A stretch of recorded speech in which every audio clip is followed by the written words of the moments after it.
hayaan akong basahan kayo ng isang bahagi mula sa artikulo tungkol sa pasimula. May isang bahagi na nagbibigay ng payo na ito. Pag nagsimula kayo, magsimula sa mga elementong ito.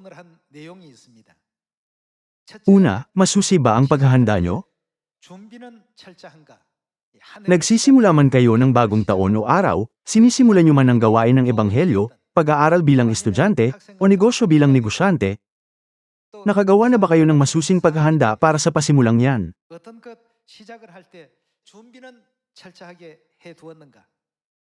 Ikalawa, ito ba ay isang bagay na nagdudulot sa iyo ng kagalakan? Sinasabi na dapat din tayong makahanap ng elemento ng kagalakan.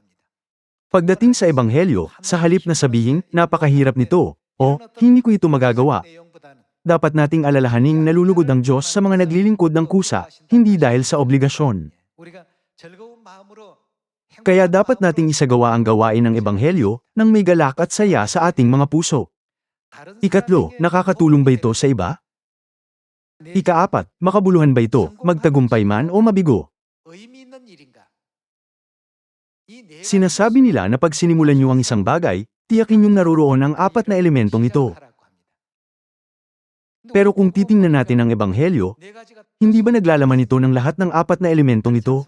Hindi ba tama? Makabuluhan ba kung ito ay magtagumpay o mabigo? Dapat maging makabuluhan ang ating ebanghelyo nang walang kabiguan. Sunod, nakakatulong ba ang ebanghelyo sa iba? Tunay na nakakatulong ito sa iba dahil inaakay nito sa langit ang mga kaluluwang tumutungo sa impyerno. Sunod, kasiya-siya ba ito para sa akin?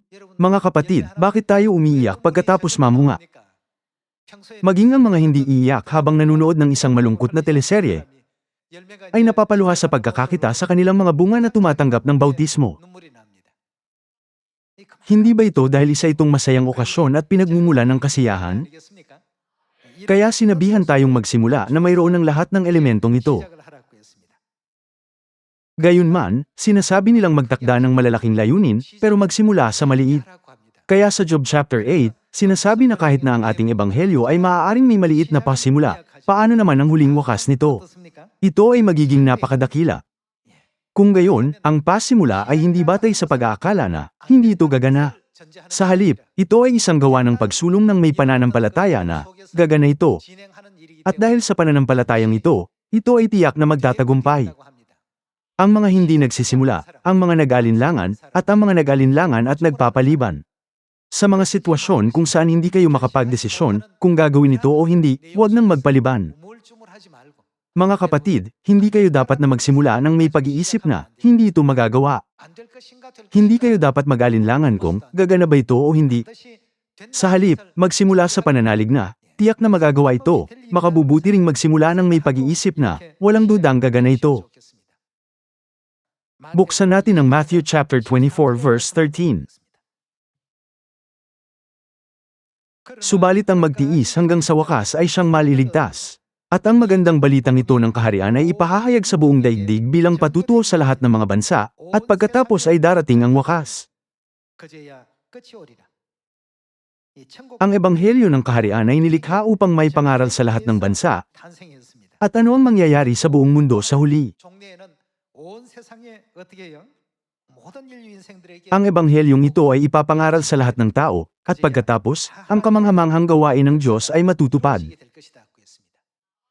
Gaano kalaki ang ating ambag at pakikibahagi sa pandaigdigang gawain ito ng kaligtasan? Hindi automatikong nangyayari ang lahat sa simpleng pagkakaroon ng determinasyon at pagpapasya. Maging si Jesus, gaya ng nakarecord sa Mark chapter 1, ay maagang bumangon sa umaga para manalangin, at ano ang ginawa niya pagkatapos? Iyon ay pangangaral. Gayon din, araw-araw, sinisimulan ni na Ama at Ina ang gawain ng kaligtasan para iligtas ang kanilang mga anak ng may panalangin at ng may ganitong kaisipan. Mark chapter 1 verse 35. Sa chapter 1 verse 35, nasusulat, nang madaling araw, habang madilim pa, pagbangon ni Jesus ay lumabas siya at nagtungo sa isang ilang na lugar, at doon ay nanalangin. Hinanap siya ni Simon at ng mga kasamahan niya. Siya ay natagpuan nila, at sinabi sa kanya, hinahanap ka ng lahat. Sinabi niya sa kanila, pumunta tayo sa iba pang mga karatig bayan upang ako'y makapangaral din naman doon, sapagkat dahil dito ako'y naparito. At nagpunta siya sa buong Galilea na nangangaral sa kanilang mga sinagoga at nagpapalayas ng mga demonyo. Sa madaling araw, maaga siyang nanalangin, at ang agad na sumunod ay ang pangangaral ng Ebanghelyo. Ang maliit na pasimulang ito ay kumalat ng napakalawak na ngayon, kaya kakaunti na lang sa mundo ang hindi pa nakarinig tungkol kay Jesus. Gayunman, marami pa rin ang hindi tunay na nakakaunawa sa mga batas, mga tuntunin, at mga kautusan ng Diyos. Kaya naniniwala tayo na misyon natin ngayon na puntahan sila, turuan sila ng tama, buksan ang kanilang mga mata, at akayin sila ng tama tungo sa mga bisig ng Diyos.